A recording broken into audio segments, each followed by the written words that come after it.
Katika misitu minene ya Jamhuri ya Kidemokrasia ya Kongo, anaishi mnyama wa kipekee ambaye watu wengi duniani hawajawahi kumuona kwa macho yao. Kwa mara ya kwanza ukimtazama unaweza kudhani ni mchanganyiko wa twiga, pundamilia na farasi. Lakini ukweli ni kwamba huyu ni mnyama wa pekee kabisa anayejulikana kwa jina la okapi. Okapi ni mmoja wa wanyama adimu zaidi duniani. Ingawa miguu yake ina mistari meupe na meusi kama pundamilia, hana uhusiano wa karibu na pundamilia. Kwa kweli ndugu yake wa karibu zaidi ni twiga. Mwili wake una rangi ya kahawia iliyokolea inayomsaidia kujificha katikati ya miti na majani ya msitu. Ulimi wake ni mrefu sana kiasi kwamba anaweza kujisafisha macho na masikio kwa kutumia ulimi huo.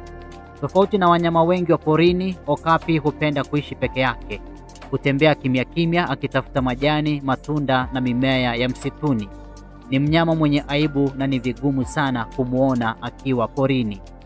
Kwa miaka mingi, okapi alikuwa hadithi tu kwa watu wa Ulaya. Wenyeji wa Kongo walimfahamu, lakini dunia ilianza kumtambua rasmi mwanzoni mwa karne ya 20 baada ya watafiti kuthibitisha uwepo wake.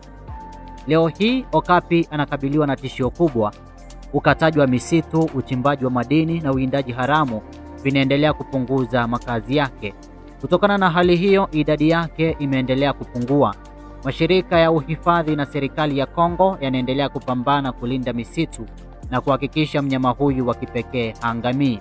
Okapi si mnyama wa kawaida, ni moja ya hazina kubwa za bara la Afrika na ushahidi kwamba bado dunia imejaa viumbe wa ajabu ambao wengi wetu hatuwafahamu.